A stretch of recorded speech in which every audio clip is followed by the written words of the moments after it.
What's up everyone, welcome to Trail Tune Up. My name's Jason and today is a great day, not because it is foggy and cold, but because we have received our newly remapped ECU for this 2024 KTM 350 XWF.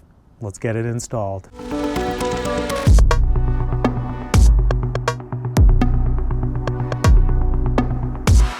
Now, as you can see, this remapped ECU says Pin It Racing on there. I think it's a subsidiary of some sorts from Best Dual Sport Bikes. And you'll also notice for the model, it says it's a 350 EXC. Now, the EXC models and the XWF model bikes, same exact bikes. Literally, the only difference is the EXCs have turn signals, brake lights, things like that. Maybe a couple other emissions compliant things, but I think essentially same exact bike. And before we actually install the ECU, I'm going to do a quick review of all of the components that came with the power bundle that we placed on this bike. First things first is the Grunt exhaust manifold.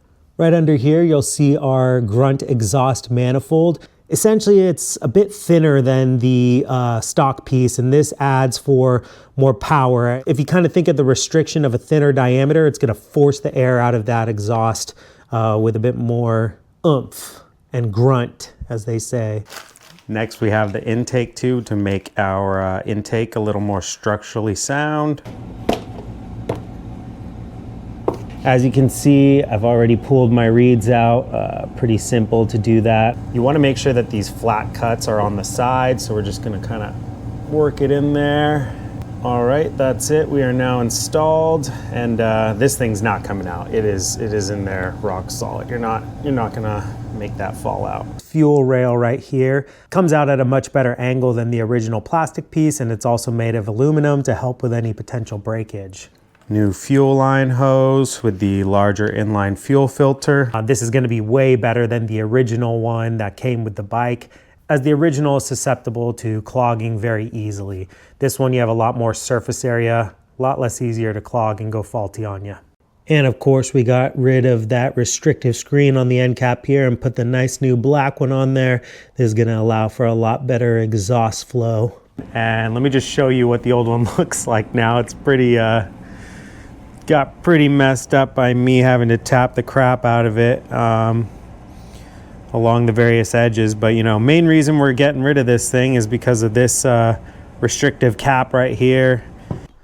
All right, let's go ahead and pull this seat off and we'll get that ECU put in its place. It's forever home.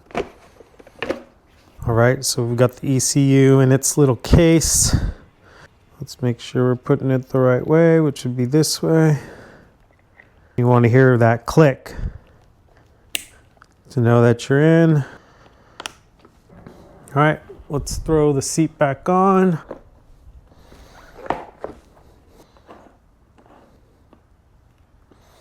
You know, since we've replaced the fuel line, the fuel filter, as well as the fuel rail, it's gonna take a couple starts for this thing to actually get fuel into the bike. So I'm gonna hold the ignition for about 3 to 5 seconds. If it hasn't started, we're gonna let off, give it a quick little rest, and then we're gonna repeat the process again until this bike is up and running. So first things first, we're gonna push in that cold start button because, well, it is pretty cold out.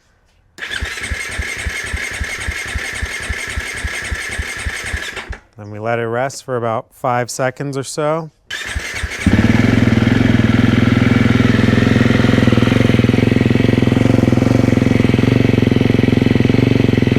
Now I'm going to go ahead and release the cold start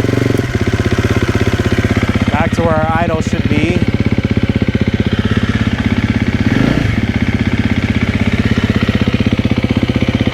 Definitely has more of a grunt sound to it, which I'm pleased with.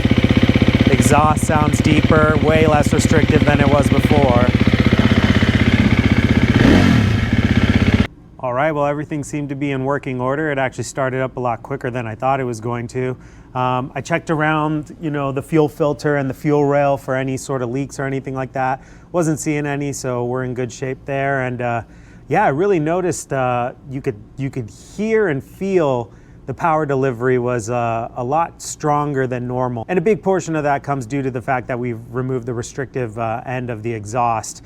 We are still spark arrested, so we're legal here in California for that and many other OHVs across other states. So for the next video, we're basically gonna take this thing out and see how it's feeling. I'm thinking that it's gonna be pretty good, pretty solid, sounds great. So I'm super stoked to try this out. If you guys like this video at all, please leave a like, comment, subscribe to the channel, and we'll see you out on the trails.